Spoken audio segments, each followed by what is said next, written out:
नमस्कार विद्यार्थी मित्रांनो. माझे नाव श्रीमती सुवर्णा पंढरीनाथ धामणे, केटीएचएम कॉलेज, राज्यशास्त्र विभाग. विद्यार्थ्यांनो, केटीएचएम ई लर्निंगमध्ये आपलं स्वागत आहे. सर्व पीजी वर्गांच्या फर्स्ट इयरसाठी सेमिस्टर सेकंडसाठी जो विषय आहे मानवी मूल्य आणि मानवी हक्क, या विषयाअंतर्गत आपण भारतीय संदर्भात मानवी अधिकार या विषयाचा अभ्यास करणार आहोत. आजच्या व्याख्यानामध्ये आपण भारतीय संदर्भात मानवी अधिकार बघताना पुढील घटकांचा अभ्यास करणार आहोत. त्यामध्ये भारतीय राज्यघटनेची ओळख करून घेणार आहोत, जसे की राज्यघटनेच्या वाटचालीचा इतिहास काय आहे, भारतीय राज्यघटनेची निर्मिती कशा पद्धतीने झाली, आणि यासोबतच आपल्या भारतीय राज्यघटनेची जी उद्देश आहेत किंवा उद्दिष्ट आहेत ती कोणत्या स्वरूपाची आहेत ती आपण सरनाम्याच्या स्वरूपात जाणून घेणार आहोत. तत्पूर्वी मागील व्याख्यानामध्ये आपण काय शिकलो होतो त्याचा थोडक्यात आढावा घेऊया. मागील व्याख्यानात भारतीय संदर्भात मानवी अधिकार बघताना भारतीय जी आपली समाज व्यवस्था आहे या समाज व्यवस्थेचा विकास कशा पद्धतीने झाला, आपला समाज जो आहे तो धर्म आणि तत्वज्ञानाच्या अनुषंगाने विचार करणारा होता.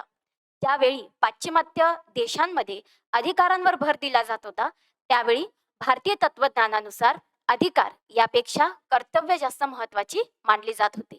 ते न्यायाची प्रस्थापना करायची असेल तर अधिकारापेक्षा कर्तव्य जास्त महत्वाची होती. यासोबतच भारतीय अधिकाराची सनद देखील आपण समजून घेतली होती. ती आजच्या भारतीय राज्यघटनेमध्ये प्रतिबिंबित होताना आपल्याला दिसून येते.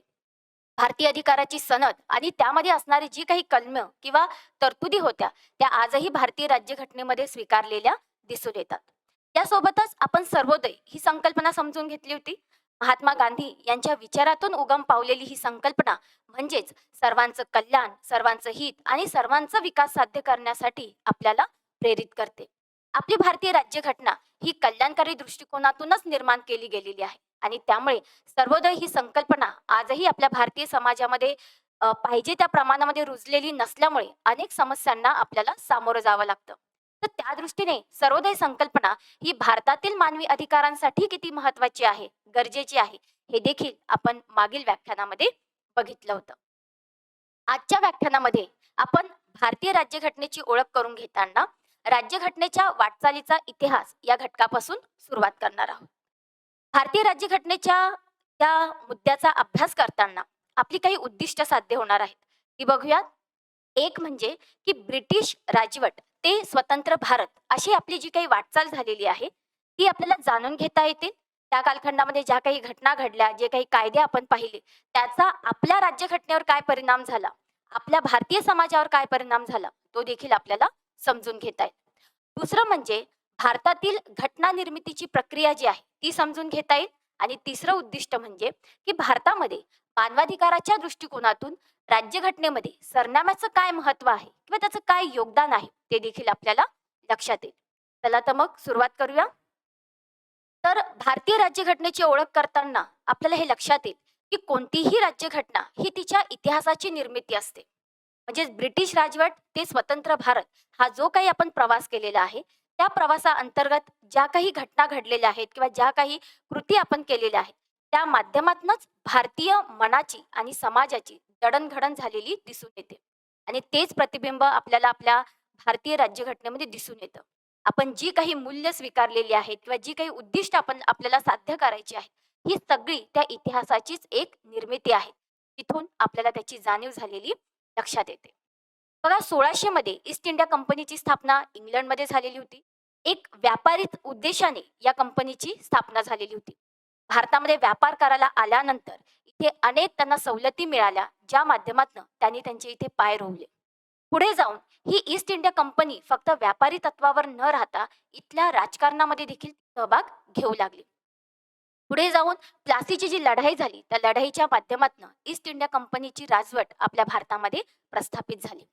परंतु ब्रिटनचं जे पार्लमेंट होतं त्यांना असं वाटायचं की ईस्ट इंडिया कंपनीचं नियंत्रण का असावं भारतावर, तिथे तर खरं पार्लमेंटचं नियंत्रण असलं पाहिजे आणि यासाठीच या ईस्ट इंडिया कंपनीला नियंत्रित करता यावं, त्याची फेर तपासणी करता यावी म्हणून पार्लमेंटच्या माध्यमातून अनेक कायदे केले गेले. त्यातला महत्वपूर्ण कायदा म्हणजे रेग्युलेटिंग ऍक्ट. 1773 मध्ये हा कायदा केला गेला. यामध्ये बंगालचा जो गव्हर्नर होता त्याला ब्रिटिशांच्या किंवा ईस्ट इंडिया कंपनीच्या ताब्यामध्ये जे भारतीय प्रदेश आहेत, त्या संपूर्ण प्रदेशाचा गव्हर्नर त्याला गणलं गेलं. परंतु पुढे जाऊन या कायद्यामध्ये ज्या काही दोष आहेत, ते दूर करण्याच्या अनुषंगाने पिट्स कायदा हा सुद्धा आणला गेला. अशा पद्धतीने अनेक चार्टर किंवा अनेक सनदी कायदे जे आहेत, ते या ईस्ट इंडिया कंपनीच्या बाबतीमध्ये केले गेले. परंतु पार्लमेंटचं त्या माध्यमातून समाधान होत नव्हतं. त्यांना ईस्ट इंडिया कंपनीची सत्ता तिथून काढायची होती आणि पार्लमेंटची सत्ता तिथे प्रस्थापित करायची होती. आणि ही संधी मिळाली 1857 साली. भारतीय असंतोष जनाचं निर्देशक म्हणून 1857चा लढा जो आहे तो बघितला जातो. आणि या लढ्याच्या माध्यमातून ईस्ट इंडिया कंपनीची एक दुर्बलता जी आहे राज्यकारभाराविषयीची ती लक्षात आली. हा लढा ईस्ट इंडिया कंपनीने एक प्रकारे तो दडपला किंवा त्या लढ्यावर त्यांनी नियंत्रण पण प्रस्थापित केलं. मात्र त्यांची सत्ता पार्लमेंटने भारतीय राज्यव्यवस्थेतनं काढून घेतली आणि अशा माध्यमातनं कंपनी राजवटचा भारतामध्ये अखेर झाला. पुढे 1858चा भारत सरकार विषयक कायदा ब्रिटिश पार्लमेंटकडनं संमत केला गेला आणि याच वेळी राणीचा जाहीरनामा प्रसिद्ध झाला, ज्याच्यामध्ये त्यांनी भारतीयांना आश्वासन दिलं की आम्ही कोणत्याही प्रकारचा भेदभाव करणार नाही, नोकरी देताना सुद्धा भेदभाव करणार नाही, याशिवाय भारतीयांचं जे काही धार्मिक क्षेत्र आहे त्याच्यामध्ये आम्ही कोणत्याही प्रकारचा हस्तक्षेप करणार नाही. आता हा जाहीरनामा प्रसिद्ध झाल्यानंतर आणि पार्लमेंटचं भारतावर नियंत्रण प्रस्थापित झाल्यानंतर सुद्धा पुढे अनेक अशा काही घटना घडल्या, ज्याच्यामध्ये भारतीय मनाच्या अपेक्षा ज्या आहेत त्या पूर्ण होऊ शकल्या नाही. भले 1858च्या या कायद्यानुसार व्यक्तींना समानतेची वागणूक दिली जाईल असं आश्वासन दिलं गेलं, परंतु त्याची पूर्तता या ब्रिटिश राजवटीकडनं पूर्ण झाली नाही. याच माध्यमातनं किंवा याच कालखंडामध्ये भारतामध्ये राष्ट्रवादाचा उदय झाला. ब्रिटिशांचं आपल्यावर राजवट निर्माण झाली, आपण पारतंत्र्यात गेलो. या काही दुःखद गोष्टींचा विचार केला तर त्या माध्यमातनं आपल्याला आपल्यावरचं अन्याय, दडपण किंवा आपल्यावर आपली जी काही पिळवणूक होत होती त्याची जाणीव व्हायला लागली होती. पण सोबतच ब्रिटिश भारतात आल्यानंतर लोकशाही, उदारमतवाद, राष्ट्रवाद, स्वातंत्र्य यासारख्या संकल्पनांची सुद्धा आपल्याला जाणीव व्हायला लागली. इंग्रजी शिक्षणाच्या माध्यमातनं आपल्या देशामध्ये विविध भाषा बोलणारी जी लोक होती ती इंग्रजी भाषेच्या माध्यमातून एकत्रित येऊ लागली आणि स्वतःच्या विचारांची देवाणघेवाण करू लागली. याच कालखंडामध्ये अनेको असा सुशिक्षित लोकांचा वर्ग उदयाला आला आणि त्या वर्गाला या ब्रिटिशांच्या माध्यमातून जी काही भेदभावाची वागणूक दिली जात होती त्याची जाणीव व्हायला लागली आणि याचंच रूपांतर पुढे जाऊन असंतोषामध्ये झालं. आणि याच माध्यमातनं राष्ट्रीय सभेची स्थापना जी आहे ती 1885 साली झालेली आपल्याला दिसून येते. म्हणजे ब्रिटिश राजवटीकडे आपण आपल्या मागण्या मांडायच्या आणि आपल्यावर जो काही अन्याय होतो आहे त्या अन्यायाच्या संदर्भात काँग्रेसच्या निमित्ताने किंवा या राष्ट्रीय सभेच्या व्यासपीठावर आपल्याला संघटित होण्याची संधी त्या माध्यमातून मिळायला लागली. सनदशीर मार्गाने ब्रिटिशांकडनं मागण्या करायच्या आणि आपल्या अन्यायाच्या बाबतीमध्ये त्यांना जाणीव करून द्यायची. जे सुरुवातीचा हा जो काही राष्ट्रीय सभेचा कालखंड होता तो मवाळवादी स्वरूपाचा होता. पण हळूहळू लक्षात यायला लागलं की हे जे ब्रिटिश राजवट आहे ही आपल्या लहानातल्या लहान अशा मागणीकडे सुद्धा दुर्लक्ष करते, जे पाहिजे त्याप्रमाणे आपल्याकडे लक्ष देत नाही. आणि याच कारणास्तव कुठेतरी जहालवाद्यांचं प्राबल्य जे आहे ते राष्ट्रीय सभेमध्ये वाढायला लागलं. हे फक्त केवळ एका सनदशीर मार्गाने आपण आपल्या मागण्या का पूर्ण करून घ्यायच्या, त्याऐवजी त्या सरकारच्या बाहेर राहून किंवा एक प्रकारे दडपणूक असेल किंवा दहशतवाद असेल किंवा आंदोलन असतील, चळवळी असतील, अशा विविध मार्गांनी सुद्धा आपण शासनावर दबाव जो आहे तो निर्माण करू शकतो आणि यासाठी जहालवादी जे आहेत ते कृती करण्यास उत्सुक होते. आणि ही संधी त्यांना 1905च्या जी काही बंगालची फाळणी झालेली होती त्या निमित्ताने मिळाली. त्या कालखंडामध्ये जहालवाद्यांचा एक प्रकारे उद्रेक झाला, भारतीय मनामध्ये असंतोष निर्माण झाला आणि याच आधारावर एक दहशतवादी संघटनांसारखं एक दहशतवादी स्वरूपाचं काम जे आहे ते जहालवाद्यांच्या माध्यमातून सुरू झालं. आता 1905चा जो काही असंतोष होता तो भारतीय जनतेमध्ये निर्माण झाल्यानंतर ब्रिटिश राजवटीला हा असंतोष कमी करण्याच्या अनुषंगाने गरज वाटली आणि त्यावेळी मॉर्ले हे भारत मंत्री होते तर मिंटो जे होते ते गव्हर्नर होते. तर यांच्या नावाने म्हणजे मॉर्ले मिंटो सुधारणा जो 1909 साली केला गेला. आता ही सुधारणा केल्यानंतर सुद्धा त्या भारतीय मनामधल्या ज्या काही अपेक्षा आहेत त्या पूर्ण होऊ शकल्या नाही आणि 1909च्या ह्या ज्या काही सुधारणा आहे, याच्यामुळे एक अनिष्ट प्रवृत्तींचा शिरकाव आपल्या भारतीय व्यवस्थेमध्ये झालेला दिसून येतो आणि तो म्हणजे या कालखंडामध्ये मुस्लिमांना स्वतंत्र प्रतिनिधित्व देण्यात आलं. आता याच्यामुळे मुस्लिम तर खुश झाले, परंतु इतर वर्ग जो आहे, तो कुठेतरी नाराज झालेला दिसून येतो आणि आपल्या भारतीय समाज व्यवस्थेमध्ये एक पाकिस्तान निर्मितीचं जे मूळ आहे, ते कुठे सापडेल तर ते या कायद्यामध्ये आपल्याला बघायला मिळतं. पुढे जाऊन बघा, की हा जो काही मॉर्लो मिंटो सुधारणा कायदा होता, याच्यामुळे लोकांच्या अपेक्षा पूर्ण झाल्या नाही. स्वतंत्र प्रतिनिधित्व मिळालं म्हणून मुस्लिम वर्ग त्या माध्यमातनं खुश होता. परंतु तुर्कस्तान विरुद्ध इंग्लंडने जेव्हा युद्ध पुकारलं, त्यावेळी हा मुस्लिम वर्ग नाराज झाला आणि 1916 मध्ये काँग्रेस व मुस्लिम लीग यांच्यामध्ये लखनौ करार झाला. ज्या माध्यमातून त्यांनी एकमेकांना सहकार्य करण्याचं एक प्रकारे वचन दिलं किंवा तसा त्यांनी करार केला. आता या माध्यमातून झालं असं, की हा वर्ग एकत्रित आल्यानंतर पुन्हा ब्रिटिश राजवटीपुढे पेच निर्माण झाले आणि पुन्हा या भारतीय मनाला शांत करण्यासाठी किंवा त्यांचा असंतोष कसा कमी करायचा या दृष्टिकोनातून त्यांचे प्रयत्न सुरू झाले आणि मग 1919चा मॉन्टेग्यू चेम्सफोर्ड सुधारणा हा कायदा तिथे मांडला गेला किंवा ती सुधारणा तिथे मांडली गेली. आता याच्यामध्ये 2-3 तरतुदी फार महत्त्वाच्या आहेत. जसं की सरकारमध्ये भारतीय लोकांना समाविष्ट करून घेतलं जाईल किंवा त्यांचा सहभाग वाढवला जाईल. दुसरं, जबाबदार राज्य पद्धती निर्माण केली गेली जाईल आणि ही जी काही धोरणं आहेत, ही क्रमाक्रमाने राबवली जातील. म्हणजेच कुठेतरी भारतीयांचा त्याच्यामध्ये समावेश करण्याच्या अनुषंगाने आणि जबाबदार राज्य पद्धती निर्माण करण्याच्या दृष्टीने हा कायदा महत्त्वाचा मानला जातो. पण तरी सुद्धा पाहिजे त्या अपेक्षा पूर्ण करू शकला नसल्यामुळे हा कायदा पुन्हा मागे पडला. आता याच काळामध्ये 1919 मध्ये रोलेट कायदा सरकारच्या माध्यमातून पुढे आणला गेला. या कायद्याचा उद्देश हा होता, की हे जे काही भारतीय समाज आहे किंवा यांच्यामध्ये जो काही असंतोष आहे, त्याला दडपायचं कसं? तर या कायद्याच्या माध्यमातून सरकारला त्या दडपशाहीचा अधिकार मिळालेला होता आणि त्या माध्यमातून सरकार स्वतःचा मनमानी कारभार पण करणार होते. मग तेव्हा महात्मा गांधी यांच्या नेतृत्वाखाली या कायद्याला विरोध करण्यासाठी सभा, मिरवणुका, निदर्शनं ही घेण्यात आली. त्याच काळामध्ये 13 एप्रिल 1919 ला जालियन बाग येथे एक सभा आयोजित करण्यात आली होती या कायद्याच्या विरोधात किंवा त्याला निषेध दर्शवण्यासाठी. त्यावेळचे जे जनरल डायर होते त्यांनी त्या निशस्त्र अशा लोकांवर बेछूट गोळीबार करायला सांगितला. परिणाम असा झाला की शेकडो लोक मेले, हजारो लोक त्यामध्ये जखमी झाले आणि साहजिकच त्यामुळे पुन्हा भारतीयांमध्ये असंतोषाची लाट पसरली आणि याचा परिणाम म्हणजे असहकाराची चळवळ अशा स्वरूपात ते पुढे आलं. ही असहकाराची चळवळ जवळपास 1.5 वर्ष चालली. भारतीय लोकांनी त्याला चांगला प्रतिसाद देखील दिला. परंतु महात्मा गांधींना अपेक्षा होती अहिंसात्मक अशा चळवळीची आणि याच चळवळीला हिंसात्मक स्वरूप जेव्हा प्राप्त झालं, तेव्हा त्यांनी ही चळवळ मागे घेतली. आता ही चळवळ मागे घेतल्यामुळे काँग्रेसमधल्या नेत्यांना धक्का बसला. कुठेतरी काँग्रेसमध्ये अशी काही लोक होती, की ज्यांना असं वाटायचं, की आपण कायदे मंडळांवर बहिष्कार करण्याऐवजी कायदे मंडळामध्ये प्रवेश करायचा आणि तिथे लोकांच्या ज्या काही मागण्या आहेत, त्या परिणामकारक स्वरूपामध्ये मांडायच्या. आणि याच संदर्भामध्ये मग चित्तरंजन दास आणि मोतीलाल नेहरू यांनी 1923 मध्ये स्वराज्य पक्षाची स्थापना केली. आता याच्यामध्ये पुन्हा भारतीय मनाला साथ घालण्यासाठी किंवा 1919चा जो कायदा होता त्याच्यामधल्या ज्या काही त्रुटी होत्या त्या दूर करण्याच्या दृष्टिकोनातून सायमन कमिशन आलं भारतामध्ये 1927 मध्ये. आता याच्यामध्ये जे काही सदस्य होते ते सगळे इंग्रज होते. एकही भारतीय सदस्य नसल्यामुळे सायमन कमिशनला सुद्धा भारतीयांनी प्रतिसाद दिला नाही. पुढे 1930 मध्ये संविनय कायदेभंग ही चळवळ सुरू झालेली आपल्याला दिसते. आता या कालखंडामध्ये बघा, की भारतीय समाजामध्ये जे काही महात्मा गांधी यांचं नेतृत्व 1920 नंतर प्रभावी व्हायला लागलेलं होतं. अनेक तरुण हे काँग्रेसच्या झेंड्याखाली एकत्रित यायला लागलेले होते आणि त्याच्या माध्यमातून ही संविनय कायदेभंगाची चळवळ जी आहे ती सुरू झालेली होती.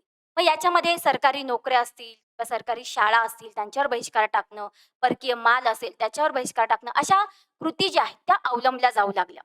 त्याच्यामध्ये 26 जानेवारी 1930 हा दिवस जो आहे तो काँग्रेसच्या माध्यमातून स्वातंत्र्य दिन म्हणून स्वीकारला गेला आणि त्या दिवसापासून महात्मा गांधी यांच्या नेतृत्वाखाली संविनय कायदेभंगाची चळवळ जी आहे ती करण्याचं ठरलं. हे आपल्याला माहितीच आहे की मिठाचा सत्याग्रह जो आहे म्हणजे दांडी यात्रा जो आहे त्या निमित्ताने महात्मा गांधींनी या कायदेभंगाची सुरुवात जी आहे ती केलेली होती. भारतीय समाजातले अनेक लोक देशभक्तीने प्रोत्साहित होऊन या यात्रेमध्ये सहभागी झाले आणि एक चांगला मोठ्या प्रमाणात प्रतिसाद जो आहे तो या चळवळीला मिळाला आणि त्या माध्यमातून ब्रिटिश राजवट जी आहे ती आणखीन एक प्रकारे संतप्त झाली किंवा त्यांना त्याचा एक प्रकारे रोष वाटायला लागला. आता एका बाजूला अशा पद्धतीचा लोकांचा असंतोष आहे. तो दडपण्याचा प्रयत्न ब्रिटिश राजवट करतच होती. परंतु दुसऱ्या बाजूला एक सनदशीर मार्गाने आपण या काँग्रेसला किंवा या भारतीय समाजाला शांत करू शकतो का? यासाठी सुद्धा त्यांनी प्रयत्न सुरू केले आणि त्याच अनुषंगाने गोलमेज परिषद जी आहे, ती त्यांनी 1930 मध्ये आयोजित केली. ही पहिली परिषद होती, परंतु याच्यामध्ये काँग्रेसमधला एकही सदस्य नव्हता आणि ब्रिटिश पार्लमेंटच्या किंवा त्या सत्तेच्या लक्षात आलं होतं, की जोपर्यंत काँग्रेस याच्यामध्ये सहभागी होणार नाही, तोपर्यंत आपण या परिषदा यशस्वी करू शकत नाही. ही पहिली परिषद अयशस्वी झाली. दुसरी परिषद 1931 मध्ये घेण्यात आली. परंतु यासाठी ब्रिटिश सत्तेने प्रयत्न केले. आयर्विन आणि महात्मा गांधी असा जो करार होता तो घडवून आणला आणि त्या कराराच्या माध्यमातून सविनय कायदेभंगाची जी चळवळ आहे ती मागे घेण्यात यावी आणि काँग्रेसने गोलमेज परिषदेमध्ये सहभाग नोंदवावा. अशा 2 गोष्टी ज्या आहेत ते या कराराच्या माध्यमातून ठरवण्यात आलं. महात्मा गांधी या गोलमेज परिषदेला हजर पण राहिले. मात्र काही प्रश्न असे होते जसं अल्पसंख्याकांच्या संदर्भातले, तर मतभेद निर्माण झाल्यामुळे ही परिषद सुद्धा अपयशी झाली. पुन्हा 1932 मध्ये इंग्लंडचे जे पंतप्रधान आहेत मॅकडोनल्ड यांनी जातीय निवाडा जाहीर केला. या संदर्भात महात्मा गांधी यांनी एक प्रकारे उपोषण सुरू केलं आणि आपल्याला माहिती आहे की मग आंबेडकर आणि महात्मा गांधी यांच्यामध्ये पुणे करार घडून आला. त्याच काळामध्ये ही तिसरी गोलमेज परिषद झाली. या परिषदेला सुद्धा कोणीही उपस्थित न राहिल्यामुळे ती अपयशी झाली. पुढे 1935 चा सरकारविषयक कायदा आला. हा कायदा अत्यंत महत्वाचा आहे कारण याची छाप आजही आपल्या भारतीय राज्यघटनेतल्या तरतुदींवर आपल्याला बघायला मिळते. परंतु त्याच्यामध्ये बरेचसे आता बदल पण झालेले आहेत. आता त्याकाळी हा 335 चा जो कायदा राखला गेला याच्यामध्ये ब्रिटिश प्रांत आणि संस्थानं यांचं मिळून संघराज्य प्रस्थापित करायचं होतं आणि भारतामध्ये असं संघराज्य प्रस्थापित करायला संस्थानिकांनी विरोध केल्यामुळे हा 35 चा कायदा जो आहे तो अवतरित होऊ शकला नाही. पण या व्यतिरिक्त बघा अधिकार विभागणी असेल, द्विगृही कायदेमंडळ असतील किंवा द्विदल राज्य पद्धती असेल, या पलीकडे फेडरल कोर्टची स्थापना असेल, एव्हाना प्रांतांना स्वायत्तता देणं, अशा काही तरतुदी होत्या ज्यामुळे हा 1935 चा जो कायदा आहे तो आपल्या भारतीय राज्यघटनेच्या दृष्टिकोनातनं मार्गदर्शक स्वरूपाचा ठरताना दिसतो. त्याच्यानंतर क्रिप्स योजना आली.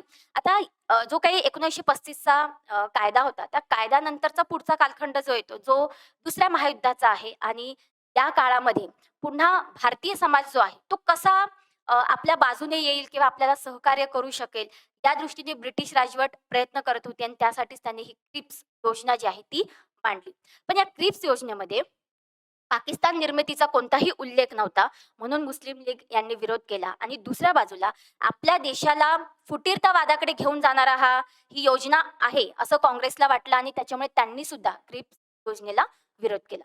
पुढे आता ब्रिटिश राजवट जी आहे ती काही आपल्याला स्वातंत्र्य देण्यासाठी उत्सुक दिसत नाहीये आणि याच्यासाठी चले जावचं चळवळ जी आहे ती 1942 साली सुरू झाली आणि या चळवळीच्या काळामध्ये ज्या पद्धतीने भारतीय समाजाचा प्रतिसाद मिळत होता त्यामुळे ब्रिटिश राजवटीने अनेक काँग्रेस नेत्यांना जेलमध्ये टाकलं. परिणाम असा झाला की या चळवळीला हिंसात्मक स्वरूप प्राप्त झालं. अनेक दंगली झाल्या. रेल्वे वाहतूक, दळणवळण, पोस्ट ऑफिस, तारायंत्र, जाळपोळ आणि लूट उद्ध्वस्त करण्यात आले. सरकारी नोकऱ्या, शाळा बहिष्कृत करण्यात आल्या. परकीय मालांची होळी करण्यात आली. अशा अनेक पद्धतीने जनतेने त्यांना विरोध दर्शवायला सुरुवात केली. आता हा जो काही 1942 च्या कालखंडामध्ये हा जो काही या ज्या काही कृती चाललेल्या होत्या त्या संदर्भामध्ये महात्मा गांधी जे आहेत ते ब्रिटनच्या जे काही व्हाईसरॉय होते आपल्या देशातले त्यांच्याशी चर्चा करण्यासाठी उत्सुक होते. मात्र काँग्रेस आणि मुस्लिम लीग यांच्यामधला जो काही संघर्ष आहे त्याच्यामुळे त्याला फारसं यश आलेलं आपल्याला दिसत नाही. आता जागतिक युद्ध जे आहे ते 1945 च्या काळामध्ये अंदाज आलाच होता की मित्र राष्ट्रांच्या बाजूने निर्णय लागणार आहे आणि त्याच काळामध्ये इंग्लंडमध्ये मजूर पक्षाचं अनपेक्षितपणे सरकार आलं. त्यांचे जे पंतप्रधान होते ॲटली यांनी असं जाहीर केलं की भारताला स्वातंत्र्य दिलं जाईल आणि त्याच संदर्भात त्यांनी ही त्रिमंत्री योजना भारतामध्ये पाठवली. आता त्रिमंत्री योजना यालाच आपण कॅबिनेट मिशन योजना असं देखील म्हणतो. 1946 साली ही भारतामध्ये आलेली होती आणि या कॅबिनेट मिशनच्या माध्यमातून काही तरतुदी सुचवल्या गेल्या. जसं की भारत आणि संस्थानं यांचं मिळून संघराज्य प्रस्थापित केलं जाईल. परराष्ट्र धोरण आणि दळणवळण यासारख्या काही महत्त्वाच्या बाबी ज्या आहेत, त्या संघराज्याच्या अधीन राहतील आणि उरलेले जे काही विषय आहेत, ते प्रांतांना सुपूर्त केले जातील.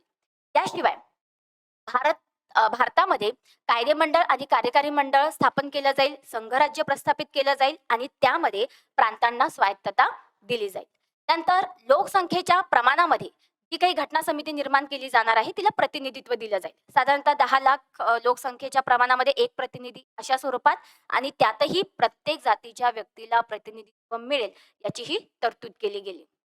प्रत्येक प्रांताची एक राज्यघटना निर्माण केली जाईल. म्हणजे त्यांनी वर्गवारी केली होती अ, ब, क. तर अशा प्रांतांनी अगोदर स्वतःची राज्यघटना निर्माण करायची आणि नंतरच एकत्रित येऊन त्यांनी संघराज्याची राज्यघटना जी आहे ती निर्माण करायची. आणि या राज्यघटनेमध्ये दर 10 वर्षांनी दुरुस्ती करण्याचा किंवा विचार करण्याची तरतूद जी आहे ती करण्यात आली. आता ॲज इट इज जसं क्रिप्स योजनेमध्ये झालं, की पाकिस्तान निर्मितीची तरतूद नसल्यामुळे क्रिप्स योजनेला मुस्लिम लीगने विरोध केला होता. मात्र या कॅबिनेट मिशन योजनेला मात्र बऱ्यापैकी तरतुदी ह्या आपल्या बाजूने असल्यामुळे मुस्लिम लीगने सपोर्ट केला आणि दुसऱ्या बाजूला काँग्रेसला जरी वाटलं, की हे संघराज्य भारतीय संघराज्याच्या दृष्टीने धोकादायक आहे, पण तरीसुद्धा त्यांनी या कॅबिनेट मिशन योजनेला मंजुरी दिली. आणि मग पुढे जाऊन या कॅबिनेट मिशन योजनेनुसारच आपल्या घटना समितीची निर्मिती जी आहे, ती झालेली आपल्याला दिसून येते. आता पुढचा जो काही आपला मुद्दा आहे, तर त्याच्यामध्ये भारतीय राज्यघटनेच्या ओळखीमध्ये ही घटना निर्मिती कशी झाली ते आपण बघणार आहोत. आता जसं आपण बघितलं, की भारतीय राज्यघटनेमध्ये कॅबिनेट मिशन योजनेनुसार घटना समितीची निर्मिती झाली. त्यावेळी जे काही इलेक्शन झालं, त्याच्यामध्ये 389 सदस्यांची निवड झाली. जी काही चुरस होती ती काँग्रेस आणि मुस्लिम लीगमध्ये होती. 212 जागा ज्या आहेत त्या काँग्रेसला मिळाल्या, 73 मुस्लिम लीगला, 11 विविध पक्षांना मिळाल्या आणि उरलेल्या जागांसाठी इलेक्शन झालं नाही. कारण ते संस्थानिकांचा प्रदेश असल्यामुळे संस्थानिकांनी स्वतःचे प्रतिनिधी तिथे पाठवले. तो अशा स्वरूपात 389 सदस्यांची निवड तिथे झाली होती. आता भारतीय राज्यघटनेची भले निर्मिती झाली असेल, पण काँग्रेस आणि मुस्लिम लीग यांच्यामध्ये एक संघर्ष कायम होता. मुस्लिम लीगला पाकिस्तान निर्मितीची अपेक्षा होती आणि त्यासाठी ते अडून बसलेले होते. त्यांच्यामध्ये अनेक समेट घडवून आणण्याचा प्रयत्न झाला, मात्र त्यांनी कोणत्याही प्रकारचा तिथे प्रतिसाद दिला नाही. आणि या संघर्षामुळेच पुढे जाऊन लॉर्ड माउंटबॅटन यांची योजना जी आहे ती पुढे आली.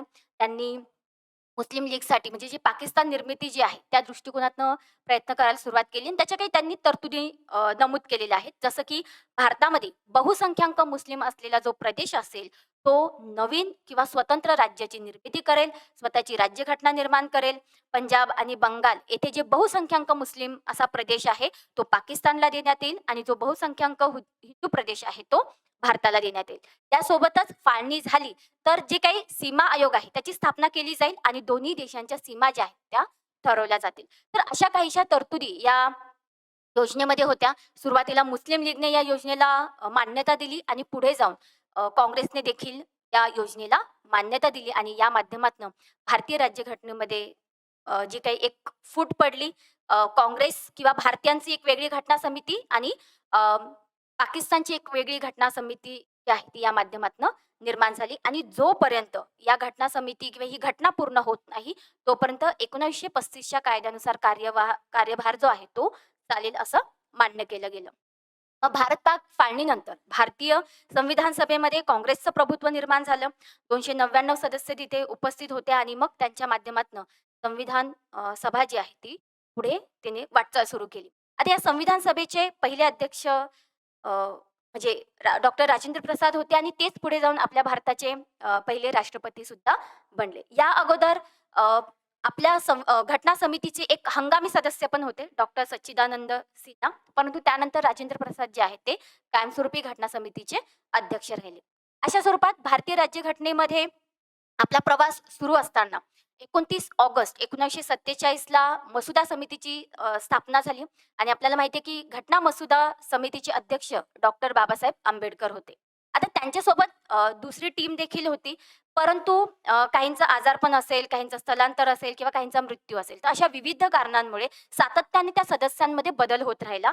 परिणामी जो काही घटना निर्माण करण्याचा भार जो आहे किंवा जी जबाबदारी आहे, ती डॉक्टर बाबासाहेब आंबेडकरांवर आली आणि म्हणूनच त्यांना आपल्या घटनेचं शिल्पकार म्हटलं जातं.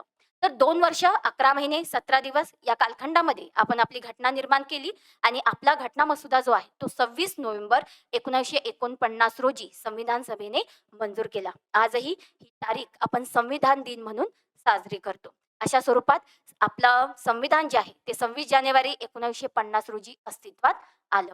सो आपल्या घटनेचा हा जो काही प्रवास आपण बघितलेला आहे, तर ब्रिटिश राजवटीपासून तर घटना निर्मितीचा प्रवास बघताना ज्या काही घटना घडलेल्या असतील, मग भलेही त्या चळवळीच्या असतील, आंदोलनाच्या असतील किंवा मागणी करण्याच्या असतील.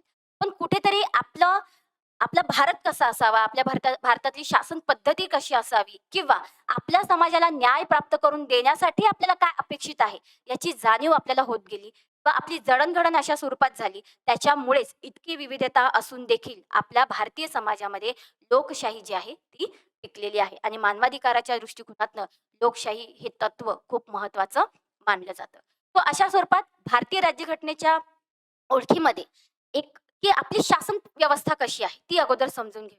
कारण त्या संदर्भामध्ये सुद्धा बऱ्याच विचारवंतांमध्ये आपल्याला एकमत जे आहे ते आढळत नाही.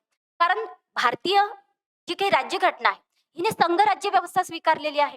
पण आपल्या या संघराज्य व्यवस्थेचं स्वरूप बघितलं तर ते संघराज्य आहे, निमसंघराज्य आहे, एकात्म आहे की संघराज्य आहे किंवा निम एकात्म स्वरूपाचा आहे. म्हणजे अशा स्वरूपामध्ये एकात्म आणि संघराज्य अशा दोन्हींची एक मिलाफ किंवा मेळ जो आहे तो त्याच्यामध्ये घडून आलेला आहे. अदरवाईज जर आपण संघराज्याची वैशिष्ट्य बघितली, की लिखित राज्यघटना असेल, अधिकार विभागणी असेल किंवा कायदेमंडळ असेल किंवा न्यायमंडळ असेल, तर या संदर्भातल्या जर तरतुदी बघितल्या, तर त्या संघराज्य स्वरूपाच्याच आहेत.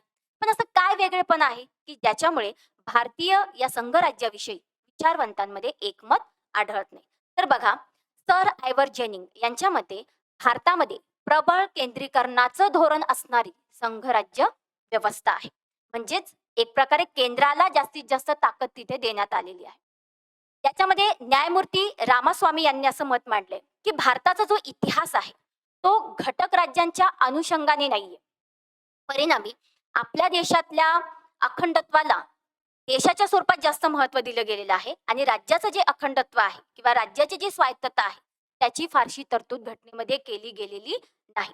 म्हणजेच भारतीय संघराज्य व्यवस्था सेंद्रिय स्वरूपाची आहे आणि भारतातल्या विविधतेला अनुसरून किंवा त्याला अनुकूल अशी ही व्यवस्था निर्माण करण्यात आलेली आहे.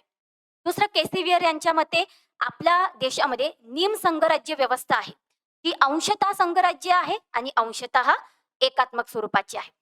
कायदेपंडित ग्रॅनविल यांच्या मते संघराज्य आणि एकात्म या दोन्हींचा भारतीय व्यवस्थेमध्ये मेळ घडवून आणलेला आहे किंवा त्याचं ते एक मिश्रण आहे. डॉक्टर बाबासाहेब आंबेडकर यांच्या स्वरूपात जर तुम्ही बघितलं तर बघा, संघराज्य व्यवस्था म्हणजे काय, तर जिथे विविध घटक राज्य एकत्रित येऊन करार करतात आणि मग त्या कराराच्या माध्यमातून केंद्राची निर्मिती होते किंवा संघराज्याची निर्मिती होते. परंतु भारत जरी संघराज्य असला तरी या राज्यांच्या करारांचा तो परिणाम नाहीये. उलट भारतीय संघराज्य व्यवस्था अशी आहे की जिथे कोणत्याही राज्याला संघराज्यातनं बाहेर पडण्याचा अधिकार असणार नाही, त्यांची स्वतंत्र राज्यघटना असणार नाही आणि त्यांचे अधिकार क्षेत्र सुद्धा इतके निरंकुश स्वरूपाचे असणार नाहीत. म्हणजेच काय, की कुठेतरी त्या केंद्राचा एक प्रभाव किंवा त्यांचं नियंत्रण जे आहे ते या राज्यांवर असणार आहे. त्याच्यामुळे आपण एक संमिश्र स्वरूपाची व्यवस्था स्वीकारलेली आहे. जेव्हा सर्वसाधारण परिस्थिती असेल तेव्हा संघराज्य व्यवस्था असेल आणि जेव्हा आणीबाणी सदृश परिस्थिती निर्माण होईल तेव्हा एकात्म व्यवस्था जी आहे ती भारतामध्ये निर्माण होत जाईल. आणि शेवटचं म्हणजे डी बसू यांच्या मते की भारतामध्ये संघराज्य आणि एकात्म या दोन्हींचा मिलाफ जो आहे तो घडवून आणलेला आहे. तो अशा पद्धतीने आपल्या भारतीय शासन पद्धतीविषयी विचारवंतांच्या दृष्टिकोनातून बघितलं तर आपले संघराज्याचं स्वरूप जे आहे ते परिस्थितीनुसार बदलताना दिसून येतं आणि याचाच परिणाम आपल्याला आपल्या भारतीय राज्यघटनेवर सुद्धा पडलेला लक्षात येतो. आता भारतीय संदर्भात मानवी अधिकार बघताना पुढचा भाग आपल्याला बघायचा आहे तो म्हणजे सरनामा. सरनामा अत्यंत महत्वाचा याच्यासाठी आहे की जे आपण मागच्या लेक्चरमध्ये बघितलं होतं, की संयुक्त राष्ट्र संघटनेने 1948 साली मानवी अधिकारांचा जो वैश्विक जाहीरनामा प्रसिद्ध केला होता, त्याच्यामध्ये 30 कलमं होते आणि त्याच्यामध्ये अधिकारांचं वर्गीकरण केलं गेलं नव्हतं. भारत हा पहिला देश आहे, ज्याने मूलभूत अधिकार आणि मार्गदर्शक तत्त्वे या स्वरूपामध्ये त्या अधिकारांचं वर्गीकरण जे आहे ते केलेलं आहे. संयुक्त राष्ट्र संघटनेने 1966 साली नागरी आणि राजकीय, आर्थिक, सामाजिक आणि सांस्कृतिक अशा स्वरूपामध्ये मानवी अधिकारांचं वर्गीकरण घडवून आणलं. म्हणजे त्याच्या अगोदरच भारताने ते पाऊल उचललेलं होतं. आता इतकी राज्यघटना आपली विस्तृत स्वरूपाची आहे, तर त्या राज्यघटनेला एक सोप्या स्वरूपामध्ये किंवा आपल्या देशाची उद्दिष्ट काय आहेत, साध्य काय आहेत, ते समजून घेण्याच्या दृष्टिकोनातनं सरनामा ही महत्वाची भूमिका बजावत असतो. सरनामा बघा, संविधानाचं ओळख करून देणारं तो एक भाग आहे. आपल्या भारतीय व्यवस्थेचं जे काही उद्दिष्ट आहे, जे काही साध्य आहे, त्याचा आविष्कार जो आहे, तो सरनाम्यामध्ये आपल्या घटनाकारांनी केलेला आहे. आपल्याला ज्या गोष्टी साध्य करायच्या आहेत, त्यातनं कोणते हेतू आपल्याला प्राप्त करायचे आहेत, हे सुद्धा आपल्याला समजून घेता आलं पाहिजे. मग सामान्यातल्या सामान्य व्यक्तीला आपल्या भारतीय व्यवस्थेची तत्व किंवा आपल्या भारतीय व्यवस्थेचं साध्य काय आहे, हे जाणून घ्यायचं असेल, तर सरनामा एक चांगला मार्गदर्शक घटक ठरतो. त्याच्यामुळेच मतभेद जर निर्माण झाला, तर स्पष्टीकरणाच्या दृष्टिकोनातून सुद्धा सरनाम्याची भूमिका खूप महत्वाची आहे.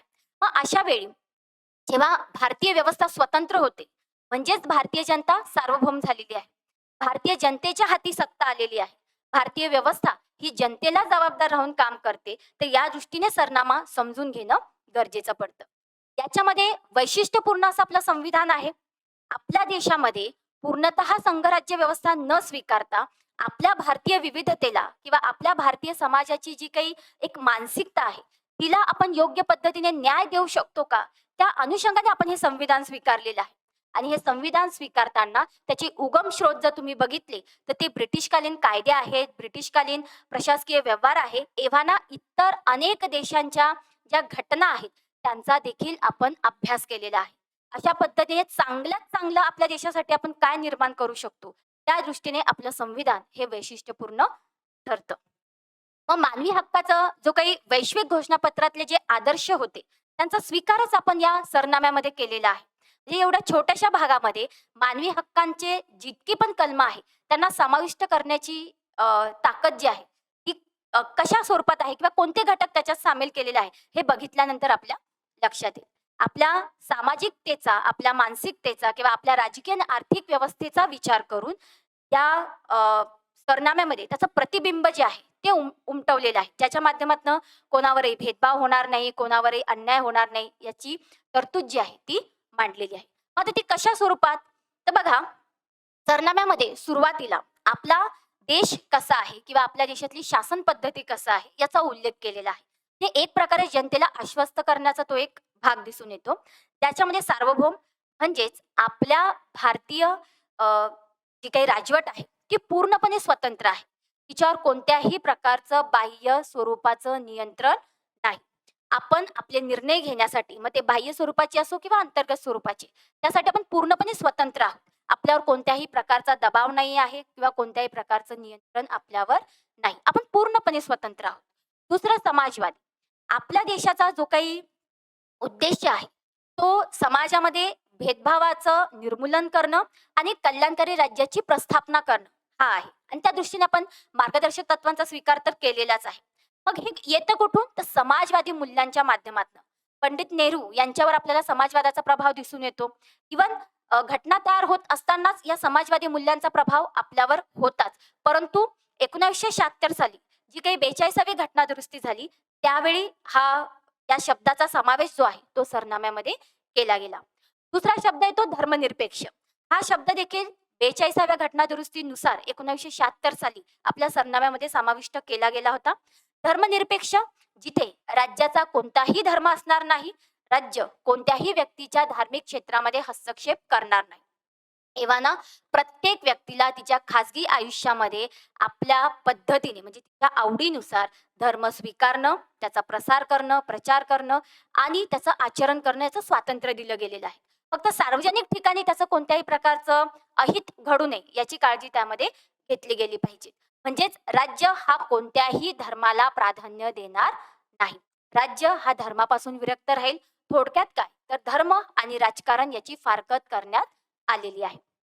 पुढचा टॉपिक येतो लोकशाही. तर लोकांचे लोकांसाठी लोकांकडून स्थापन केलेलं शासन आहे. म्हणजेच भारतीय व्यवस्था ही लोकांसाठी जबाबदार असून काम करणार आहे. प्रतिनिधी आणि जनता यांच्यातले संबंधच अशा स्वरूपात असतील, की जनता प्रतिनिधींना निवडून देईल आणि प्रतिनिधी जनतेसाठी कार्य करतील. म्हणजेच लोकांना इथे साध्य मानलं गेलेलं आहे, साधन नाही. त्याच्यानंतर गणराज्य. आता गणराज्य थोडक्यात समजून घेऊया, की जसं इंग्लंड हे लोकशाही आहे, पण गणराज्य नाहीये. का? तर कारण तिथला राजा किंवा राणी जी आहेत, ती वंश परंपरागत स्वरूपामध्ये तिथे बसलेले आहेत त्या पदावर. याचा अर्थ तिथे अजूनही मर्यादित राजेशाही आहे. भारतामध्ये मात्र राष्ट्रपती जे आहेत, ते अप्रत्यक्षरित्या का असेना, जनतेकडनं निवडले जातात. म्हणजे जनतेने निवडलेल्या प्रतिनिधींकडून राष्ट्रपतींची निवड होत असल्यामुळे आपला देश हा पूर्णतः गणराज्य आहे. म्हणजे आपल्या देशामध्ये कोणतंही पद हे वंश परंपरागत पद्धतीने प्राप्त झालेलं नाही. तो अशा पद्धतीने आपली शासन व्यवस्था सार्वभौम आहे, समाजवादी आहे, धर्मनिरपेक्ष, लोकशाही आणि गणराज्य स्वरूपाची आहे. दुसरा भाग असा, की ज्या समाजामध्ये आपण राहतो आहोत, त्या समाजामध्ये कोणावरही अन्याय होऊ नये, कोणावरही भेदभाव होऊ नये याची काळजी घेणं गरजेचं आहे. समाजामध्ये संधी असेल, संपत्ती असेल, सत्ता असेल किंवा प्रतिष्ठा असेल, या सगळ्याची समान वाटणी जी आहे, ती प्रत्येक व्यक्तीमध्ये झाली पाहिजे. त्याची समान वाटणी त्या समाजामध्ये झाली पाहिजे. तरच आपण हा न्याय जो आहे, तो प्रस्थापित करू शकतो. आपल्या भारतीय राज्यघटनेनुसार राजकीय न्यायाची प्रस्थापना तर झालेलीच आहे. मात्र जर समाजामध्ये सामाजिक आणि आर्थिक न्याय नसेल, त्या न्यायाला कोणत्याही प्रकारचा अर्थ उरत नाही. त्याच्यामुळे सरनाम्याच्या दृष्टिकोनातनं पाहिलं तर आपली शासन व्यवस्था किंवा आपली राज्यघटना जी आहे, ती समाजामध्ये सामाजिक, आर्थिक आणि राजकीय न्याय प्रस्थापित करण्याच्या दृष्टीने बांधील आहे. त्यानंतर प्रत्येक व्यक्ती जी आहे, तिला स्वतःचा विकास साध्य करायचा असेल, तिला स्वतःचा निर्णय घेता आला पाहिजे. आयुष्य किंवा तिची जगण्याची पद्धती कशी असेल, हे ठरवण्याचा तिला अधिकार असला पाहिजे. तिला काय करायचं आहे आणि काय करायचं नाही, हे सुद्धा तिला निर्णय घेता आला पाहिजे. थोडक्यात विचार करण्याचा अधिकार असेल, अभिव्यक्त होण्याचा अधिकार असेल किंवा कोणत्या गोष्टीवर विश्वास ठेवायचा, कोणत्या गोष्टीवर श्रद्धा ठेवायची, उपासना कसली करायची, याचं सुद्धा स्वातंत्र्य व्यक्तीला दिलं गेलेलं आहे. उदारमतवादाच्या दृष्टिकोनातनं बघितलं तर व्यक्ती ही समजदार आहे, विवेकशील आहे आणि तिचा विकास कशा पद्धतीने साध्य होतो हे तिला कळतं. पण जर तिला ते वातावरण मिळालं नाही, ज्या ठिकाणी ती निर्णय घेऊ शकेल किंवा स्वतःच्या पद्धतीने आयुष्य जगू शकेल, तर अशा स्थितीला काहीही अर्थ राहत नाही. त्यामुळे भारतीय शासन व्यवस्था किंवा आपली भारतीय राज्यघटना त्या वातावरण निर्मितीसाठी बांधील आहे, की जिथे व्यक्ती स्वतःच्या स्वातंत्र्याचा उपभोग निर्भयपणे आणि निष्पक्षपातीपणे घेऊ शकेल. त्यानंतर बघा, आपला समाज विविधतापूर्ण आहे. आजही जाती धर्माची पाळेमुळे आपल्या समाजात रोवलेली आहे. आजही अनेक अशा घटना घडतात, ज्या माध्यमातून लक्षात येतं, की माणूस माणसाला किंमत देत नाही. फक्त का? तर ती कनिष्ठ जातीची आहे किंवा धर्मावरून जो काही आपला वाद आहे, त्या अनुषंगाने आपण त्या व्यक्तीला न्याय नाकारतो, त्या व्यक्तीला संधी नाकारतो, त्या व्यक्तीचा दर्जा नाकारतो. व्यक्तीला व्यक्तीचं व्यक्तित्व स्वीकारणं हेच त्याच्यासाठी दर्जा आहे. त्याशिवाय तिला प्रतिष्ठा कधी प्राप्त होईल? की माझ्यासाठी फक्त अन्न, वस्त्र, निवारा ह्या गोष्टी मूलभूत कशा असू शकतात? जर मला जगण्याचं खरं स्वातंत्र्य हवं असेल, तर मला प्रतिष्ठा पण अपेक्षित आहे आणि ती प्रत्येक व्यक्तीच्या नजरेतून मला मिळणार आहे.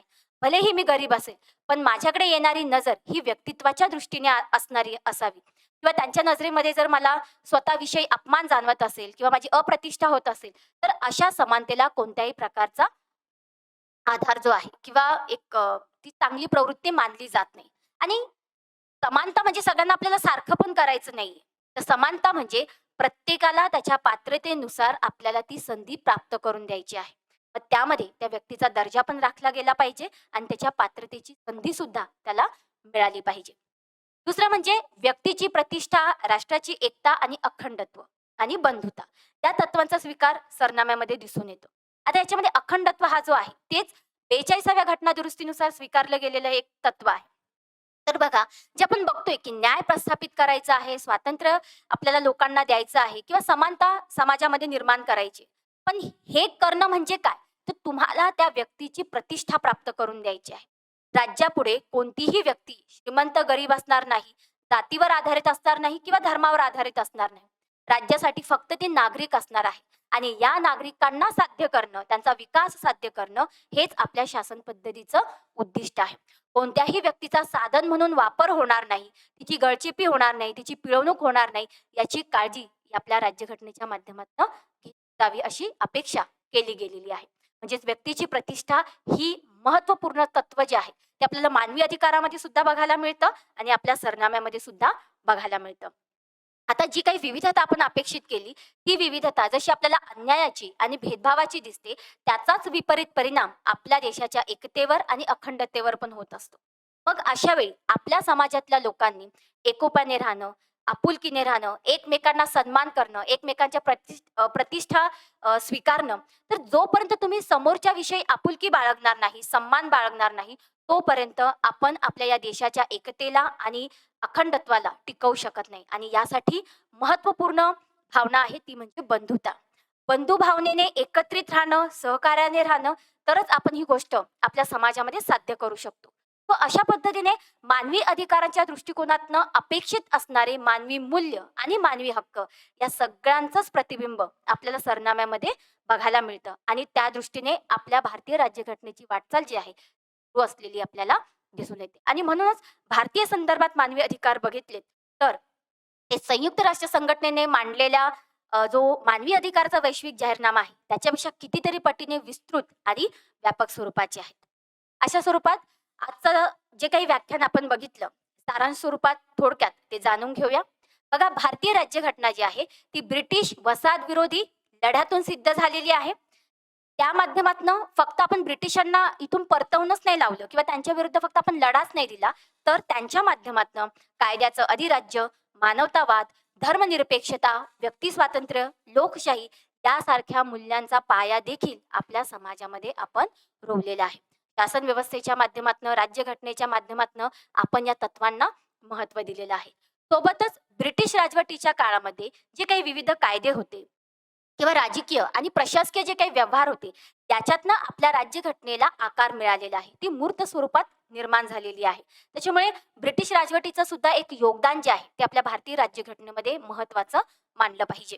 त्याच्यानंतर आपल्या सरनाम्यामध्ये आपल्या भारतीय राज्यघटनेची, आपल्या शासन व्यवस्थेची जी उद्दिष्ट आहेत ती अचूक अशा शब्दांमध्ये किंवा परिणामकारक स्वरूपामध्ये मांडलेली आहेत. त्याच्या माध्यमातून सामान्यातल्या सामान्य माणसाला सुद्धा आपल्या अधिकारांविषयी, आपल्या समाज परिस्थितीविषयी जाणीव जी आहे ती होऊ शकते. हे समाज कसा असला पाहिजे, व्यक्तीने कसं वागलं पाहिजे, कोणत्या तत्वांना महत्त्व दिलं पाहिजे, हे मानवी अधिकाराच्या शिक्षणामध्ये जसं सांगितलं गेलं आहे, तेवढंच आपल्या सरनाम्यामध्ये सुद्धा त्या अचूक आणि स्पष्ट शब्दांमध्ये मांडलेलं आहे. यासोबतच कोणतीही भेदभाव न करणारी आणि आर्थिक व सामाजिक न्याय प्रस्थापित करणारी अशी ही आपली राज्यघटना आहे. मानवी अधिकाराच्या वैश्विक जाहीरनाम्यातील ही जी तत्वे आहे ती आपल्या राज्यघटनेमध्ये स्वीकारणारा भारत हा पहिला देश आहे. मला सांगितलं की 1966 मध्ये संयुक्त राष्ट्र संघटनेने नागरिक, राजकीय, आर्थिक, सामाजिक आणि सांस्कृतिक या अधिकारांचं वर्गीकरण केलं. परंतु भारताने आपल्या राज्यघटनेमध्येच नागरी आणि राजकीय अधिकार म्हणजेच मूलभूत अधिकार आणि सामाजिक, सांस्कृतिक आणि आर्थिक स्वरूपाचे जे अधिकार आहेत ते मार्गदर्शक तत्वांमध्ये स्वीकारलेले दिसून येतात आणि असं करणारी भारतीय राज्यघटना ही पहिली राज्यघटना आहे. अशा पद्धतीने आजचं जे व्याख्यान झालेलं आहे त्या व्याख्यानाला अनुसरून मी तुम्हाला काही स्वाध्याय देणार आहे. त्या स्वाध्यायांचा अभ्यास तुम्ही करू शकतात. एक म्हणजे भारतीय राज्यघटनेची जी निर्मिती झालेली आहे त्याची वाटचाल लिहा आणि दुसरं म्हणजे भारतीय राज्यघटनेमध्ये सरनाम्याचं महत्त्व जे आहे ते स्पष्ट करा. अशा स्वरूपात या स्वाध्यायाचा अभ्यास तुम्ही करू शकता. पुढील व्याख्यानामध्ये आपण खालील मुद्द्यांचा आढावा घेणार आहोत ते म्हणजे मूलभूत अधिकार. आता हा थोडा व्यापक स्वरूपाचा भाग आहे. कलम 12 ते कलम 32 पर्यंत व्यक्ती हितासाठी, व्यक्ती विकासाला साध्य करण्यासाठी भारतीय राज्यघटने हे मूलभूत अधिकार दिलेले आहेत आणि हे मूलभूत अधिकार आपल्या मानवी अधिकारांच्या वृद्धीसाठी, त्याच्या प्रसारासाठी आणि त्याच्या वाढीसाठी खूप आवश्यक आहे. तर त्या दृष्टीने हे मूलभूत अधिकार नेमके काय आहेत आणि या अधिकारांमध्ये कशा पद्धतीने व्यक्ती स्वतःच्या विकासाला संधी उपलब्ध करून देऊ शकतो आणि अशा कोणत्या परिस्थिती आहेत की जिथे त्यांच्यावर मर्यादा सुद्धा ही टाकली गेलेली आहे. तर हे आपण पुढच्या व्याख्यानामध्ये बघणार आहोत. तो आजचं व्याख्यान इथेच संपलेलं आहे. धन्यवाद.